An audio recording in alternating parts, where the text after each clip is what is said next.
Ora shënon të 3 të natës, një orë kur gjithçka zakonisht qetësohet, kur dritat janë të zbehta dhe banorët e shtëpisë së Big Brotherit bien në një gjendje mes gjumit dhe mendimeve të pashprehura. Por ajo natë nuk ishte si të tjerat. Papritur, interneti u ndërpre dhe kanalet Big Brother 1 dhe Big Brother 2 Kosova u bllokuan pa asnjë paralajmërim. Për publikun, kjo ndërprerje ishte e pazakontë dhe shqetësuese, sepse ndodhi në një moment kur reality show pretendojnë se nuk fshehin asgjë. Në qendër të kësaj ngjarjeje ishte Limi, një personazh i njohur jo vetëm për praninë e tij në këtë edicion, por edhe për historinë e tij në reality të tjera. Ai kishte krijuar tashmë një imazh si dikush që nuk i respekton gjithmonë kufijt dhe që shpesh e përdor provokimin si mënyrë për të qëndruar në qendër të vëmendjes. Brenda shtëpisë, ndërsa shumica e banorëve flinin, Limi ju afrua Albës, e cila ndodhej shtrirë në krevat, e lodhur nga dita e gjatë dhe presioni i vazhdueshëm i kamerave. Lëvizjet e tij ishin të ngadalta dhe të heshtura, sikur çdo hap të ishte i menduar. Në atë moment, kamerat ishin ende aktive dhe gjithçka po transmetohej drejt për drejt.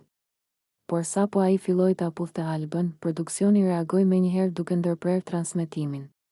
Ekrani u errësua dhe publiku mbeti pa asnjë shpjegim.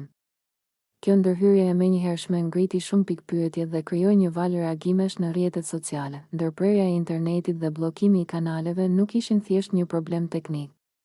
Ato u perceptuan si një vendim i qëllimshëm i produksionit për të kontrolluar situatën dhe për të shmangur pasojat e mundshme.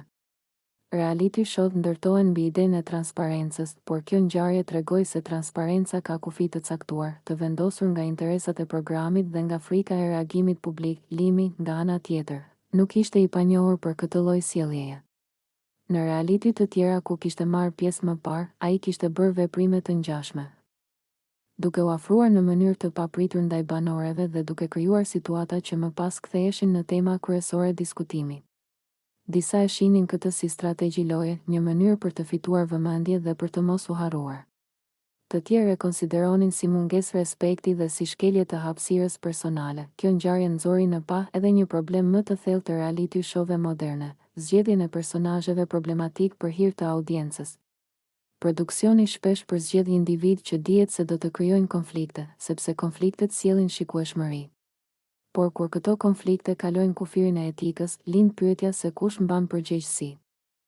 Alba, ndonë se ishte pjesë qendrore e situatës, mbeti pa zë në atë moment.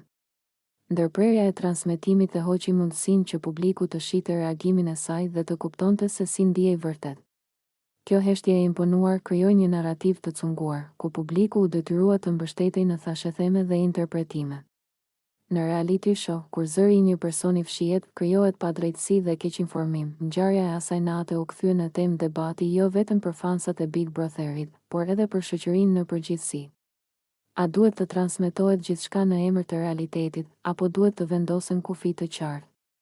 Dhe nëse vendosen kufi, a është e drejtë që ato të zbatohen duke fshehur të vërtetën nga publiku? Në fund, kjo natë tregoi se Big Brother nuk është thjesht një lojë mes banorëve, por një mekanizëm kompleks ku ndërthuren interesat e produksionit, sjelljet e banorëve dhe reagimet e publikut. Limi, me historinë e tij të përsëritur në reality të ndryshme, u bë simbol i një problemi që vazhdon të përsëritet, përdorimi i provokimit për famë. Ndërsa ndërprerja e transmetimit tregoi se edhe realiteti më i ekspozuar ka kufi që nuk i vendos e vërteta, por interesi. Ka qaste që nuk bëhen me zhurmë, por me peshë. Jo me britma, por me një heshtje që flet më shumë se çdo fjalë. Qasti kur Benita i bën be në kokën e Bellës ishte pikërisht një nga ato momente që nuk harrohen lehtë, sepse nuk lindën nga nevoja për vëmendje, por nga një ndjenjë që kishte kohë që rritej brenda saj. Ajo nuk e planifikoi si skenë. Nuk e mendoi si strategji. Erdhi natyrshëm, si një pikë ku emocionet nuk mund të qëndronin më të mbyllura. Dora mbi kokën e Bellës nuk ishte thjesht një gjest. Ishte simbol. Ishte sikur Benita po i jepte fjalës së saj një peshë morale, një përgjegjësi që nuk merret lehtë. Ty, Klodi, të dua shumë. Kjo fjali nuk u tha për ta bindur dikë tjetër. U tha për ta pranuar veten.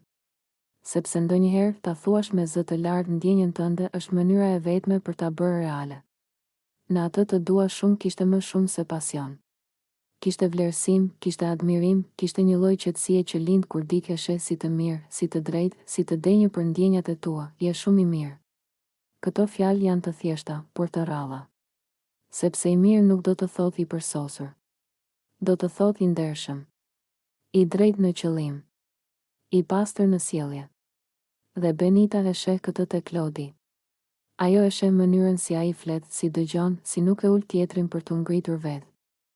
Dhe kjo, për një zemër që kërkon siguri, është tepër e rëndësishme, por ndjenja e fortë rrallë vjen e vetme. Ajo sjell pas vetes frikë.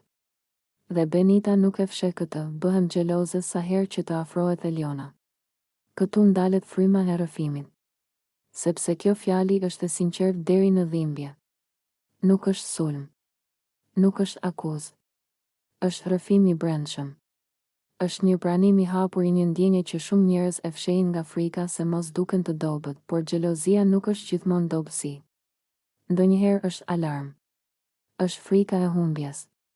Është pasiguria që lind kur diçka ka rëndësi reale për ty. Benita nuk është xheloze sepse nuk beson te Klodi. Ajo është xheloze sepse e do, sepse nuk është indiferente. Sepse mendimi që dikush tjetër mund të zërë vendin e saj e trazon, sepse të dua vetëm për vete. Kjo fjali është ndoshta më e forta nga të gjitha. Sepse këtu nuk flitet më vetëm për ndjenjë, por për dëshirë për përkatësi. Për ekskluzivitet emocional. Për nevojën për të qenë e zgjedhura, jo një opsion mes shumë të tjerëve. Disa do ta quajnë këtë egoizëm. Disa do ta quajnë posesivitet. Por në thelb është një nevojë njerëzore, të dish që vendi yt në zemrën e dikujt është i sigurt. Të ndihesh e pasvendësueshme. Jo për ta kontrolluar tjetrin, por për të mos jetuar me frikën e vazhdueshme të humbjes. Benita nuk kërkon premtime. Nuk kërkon betime nga Klodi. Ajo bën betimin e saj. Dhe kjo është shumë më e fortë. Sepse kur betohesh për ndjenjat e tua, ti merr përsipër edhe pasojat e tyre. Merr përsipër mundësinë për t'u lënduar. Merr përsipër rrezikun. Bella në këtë histori është më shumë se sa një figurë e pranishme. Ajo është dëshmitare. Një simbol i pastërtisë së momentit. Një mënyrë për ta bërë betimin më serioz, më të rëndë, më të vërtetë. Sikur Benita të thoshte, kjo nuk është lojë, kjo është ndjenjë. Klodi, edhe pse nuk flet shumë në këtë moment, është qendra e gjithë kësaj. Ai bëhet pasqyra ku përplasen dashuria, xhelozia, frika dhe dëshira për siguri.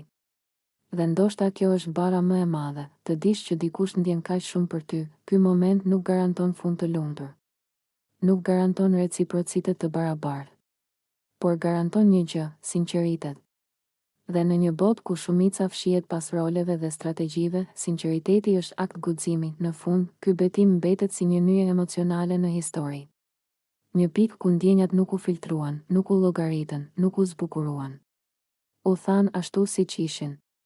Të forta, të brishta, të vërteta, sepse ndonjëherë dashuria nuk ka nevojë të fitojë. Ka nevojë vetëm të pranohet. Mesnata ka një mënyrë të çuditshme për t'i zbuluar njerëzit. Kur zhurmat pushojnë, kur ritmi i ditës bie dhe trupat lodhen, atëherë dalin në pa gjërat që nuk shfaqen në dritë të plotë. Pikërisht në atë orë, Alba rënkonte lehtë. Jo për dramë, jo për vëmendje, por sepse trupi i saj ishte i lodhur, i sëmur, i pambrojtur. Sëmundja është një nga ato gjendje që na kthen në thelb. Na zhvesh nga rolet, nga forca e shtirur, nga qëndrimet. Kur je keq, nuk kërkon fjalë të mëdha. Kërkon prani. Dhe Limi ishte aty, jo si hero, jo si shpëtimtar, por si njeri. Ai ju afrua me atë lloj kujdesi që nuk ka nevojë për zë të lartë. Me gjeste të thjeshta. Me një vëmendje që nuk kërkon duar trokitje. Në atë moment, rolet ndryshuan natyrshëm. Ai mori mbi vete një përgjegjësi të vogël, por domethënëse, të qetësonte dikë që nuk ndihej mirë, dhe këtu lind metafora e doktorit, jo doktor në kuptimin profesional, por doktor i asaj lloj shërimi që nuk gjendet në receta. Doktor i ngrohtësisë, i durimit, i humorit që vjen për të thyer ankthin. Sepse ndonjëherë shërimi fillon nga ndjesia se nuk je vetëm. Alba nuk kishte nevojë për fjalime. Kishte nevojë për siguri. Dhe Limi, me atë stilin e tij të lirë, pak ironik, pak të drejtë për drejtë, e gjeti mënyrën ta kthente një moment të vështirë në diçka më të lehtë për t'u përballuar. Një shaka e vogël. Një rol i improvizuar. Doktori që nuk merr veten shumë seriozisht, por e merr seriozisht njeriun përballë. Në këtë ese, nuk ka rëndësi çfarë u bë fizikisht. Rëndësi ka çfarë unë ndje. Sepse kujdesi i vërtet nuk matet me veprime, por me qëllim. Me faktin që dikush ndalon ritmin e vet për t'ju përshtatur tjetrit. Që dikush zgjedh të qëndroj edhe kur situata nuk është romantike, as e bukur, as e lehtë, dhe pikërisht këtu lind ironia e bukur e Limit kur thot, jam doktori më i mirë i femrave. Nuk është mburje klasike. Është ajo lloj humori që fshen një të vërtet më të thjeshtë, ai di të jetë i pranishëm. Ai di të lexojë situatën. Ai di që ndonjëherë shërimi vjen nga të bërit diktë të ndihet i parë, i dëgjuar, i mbajtur mendërisht. Në shoqërinë tonë flasim shumë për pasionin, për puthjet, për momentet e zjarrta. Por flasim pak për netët kur dikush është keq, kur energjia bie, kur trupi dorëzohet. Pikërisht aty testohet afërsia e vërtetë. Sepse është e lehtë të jesh pranë dikujt kur gjithçka shkon mirë. Është më e vështirë kur dikush rënkon në mesnatë. Kjo mbrëmje nuk ishte për t'u bërë legjendë. Ishte për t'u mbajtur mend. Si një nga ato çaste që nuk i sheh kush, por që ndërtojnë diçka reale mes dy njerëzve. Një natë kur rolet u thjeshtuan, njëra ishte e sëmurë. Tjetri ishte aty, dhe ndoshta ky është shërimi më i mirë. Jo ai që e largon dhimbjen menjëherë, por ai që e bën të përballueshme. Ai që të kujton se, edhe në dobësi, nuk je vetëm. Në fund, doktorët më të mirë nuk janë ata që dinë gjithçka. Janë ata që qëndrojnë. Që e kuptojnë se ndonjëherë dashuria nuk ka nevojë për emër.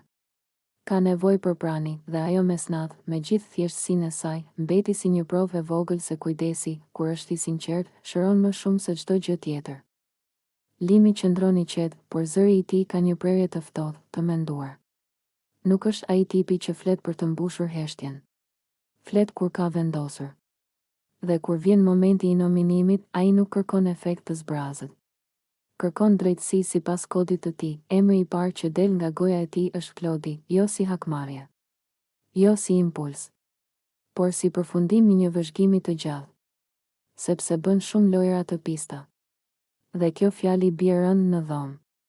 Sepse loja e pistë nuk është thjesht strategji. Është manipulim i heshtur, lëvizje pas shpine, fjalë të mbjella me kujdes për të krijuar dyshim, përçarje, për të nxjerrë tjetrin keq pa u ndotur vetë. Limi nuk e respekton atë lloj loje. Për të, loja duhet të jetë ball për ball. E ashpër nëse duhet, por e pastër. Dhe Klodi, sipas tij, e ka kaluar vijën. Jo një herë, por vazhdimisht. Me lëvizje që nuk duken menjëherë, por ndihen me kalimin e kohës. Me një strategji që nuk kërkon të fitojë me karakter, por me dredhi. Kur Limi e nominon Klodin, nuk po i drejtohet vetëm atij. Po i drejtohet gjithë shtëpisë. Po thot se ka një limit edhe për lojën. Se jo çdo gjë justifikohet me fjalën strategji. Sepse kur loja bëhet e pistë, ajo nuk është më lojë, është frikë nga përballja e drejtë, pastaj vjen emri i dytë. Kushtrimi, dhe toni ndryshon. Nuk ka nerv. Ka zhgënjim.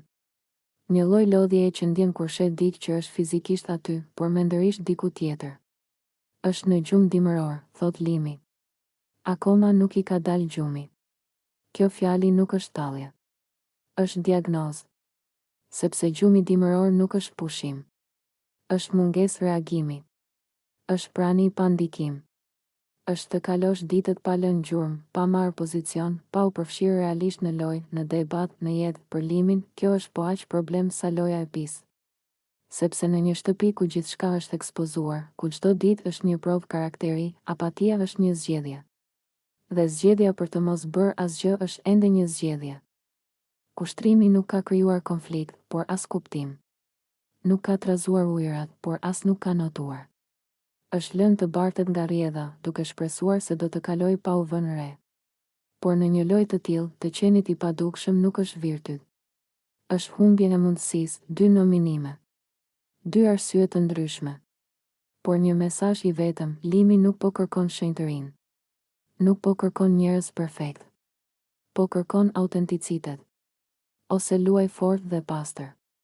Ose zgjoju dhe bëhu pjesë e reales. Sepse manipulimi i fshehtë dhe pasiviteti i rehatshëm janë dy anë të së njëjtës frikë, frika për të qenë vetvetja para të gjithëve. Në atë moment, dhoma ndihet e rëndë.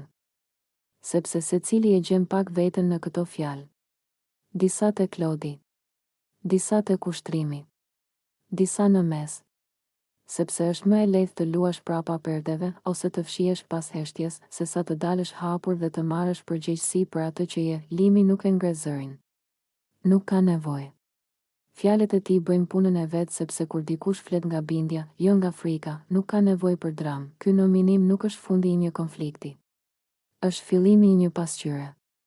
Një pasqyrë ku secili duhet të shohë veten dhe të pyes: jam këtu për të luajtur ndershëm apo për t'u fshehur? Jam zgjuar apo ende në gjumë dimëror? Dhe ndoshta kjo është arsyeja pse fjalët e limit qëndrojnë gjatë në ajër edhe pasi nominimi mbaron. Sepse ato nuk janë thjesht emra të thirrur. Janë qëndrime. Janë kufi. Janë një kujtesë se në këtë lojë, më shumë se strategjia, peshon karakteri.